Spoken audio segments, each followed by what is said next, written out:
Good morning. It's June 26th, 2024. I'll give you a little update. I've got it so that my Norfolk Southern can come down from Highland into Samanthaville, come in on what I would call the main line. And forgive me for my camera work here in a moment.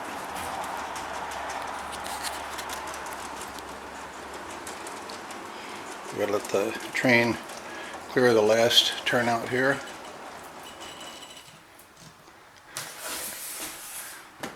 And I will go flip a switch so that the train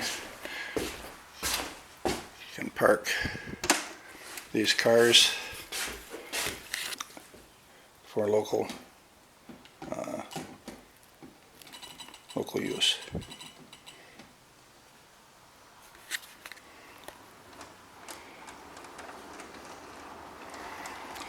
So I'm modeling this based on what I'm seeing for Finger Lakes Railroad and Norfolk Southern. They have Norfolk Southern bring them cars from Corning. When they come in, they get past a siding, or actually track 2 for Finger Lakes Railroad, and back their incoming train in onto Finger Lakes track to leave it. Then they go and pick up the train that's heading back to Corning on another siding. So we'll get this one back here. I've got two lines here, 2 tracks for this purpose.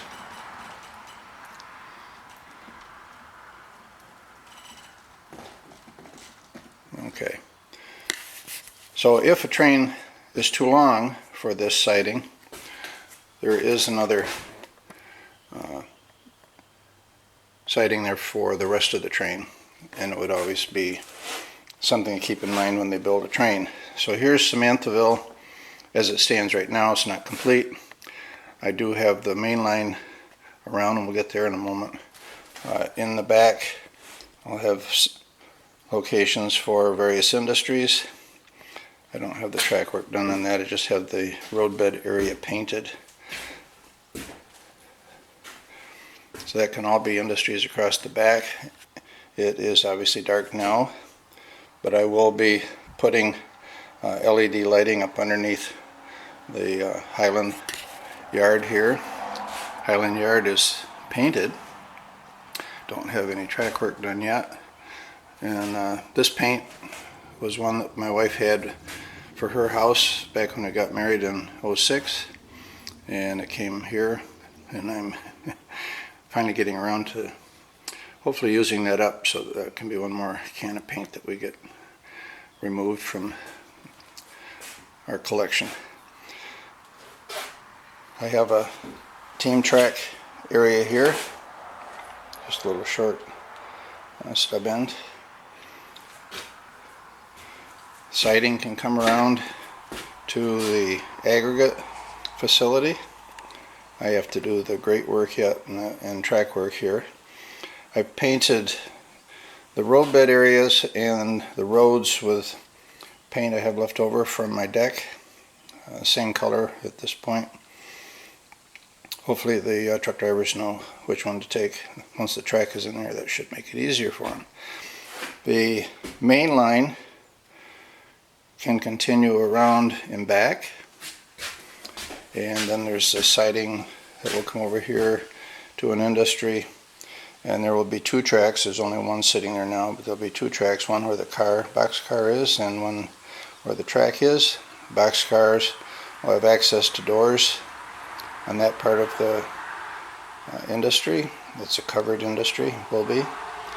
The near track can go into the building for pickup and delivery there.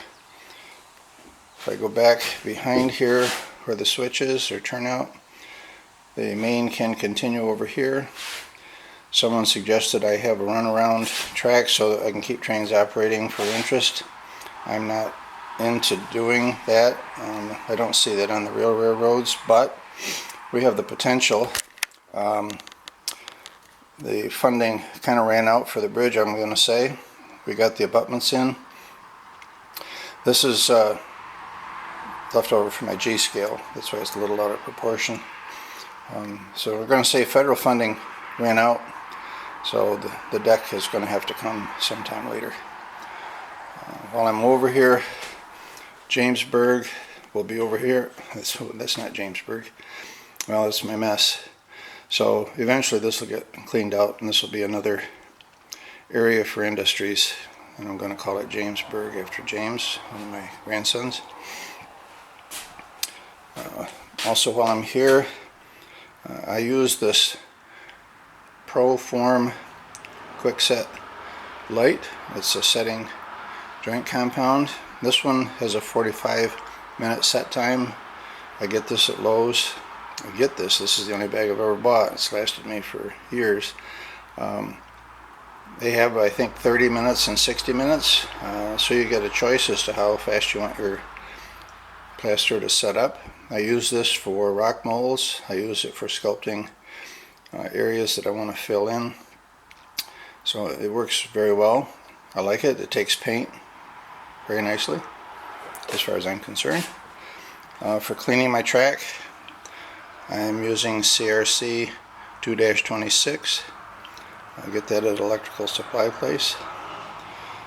So let's head over here. I've got some things I've done in my original 12x14.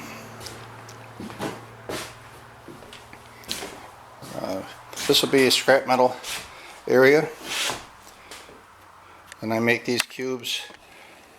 These are primarily out of Hershey Kisses and Dove chocolates. I've got a little jig that I use to compress and make these bales of scrap metal. I'll think about showing that in a later video. I have put together this rolling gantry that I got from Walthers. If you are not well versed at putting together models, this may not be one for you. I did not like the diagrams for some of the aspects of this because it's very difficult to see, not clear to me.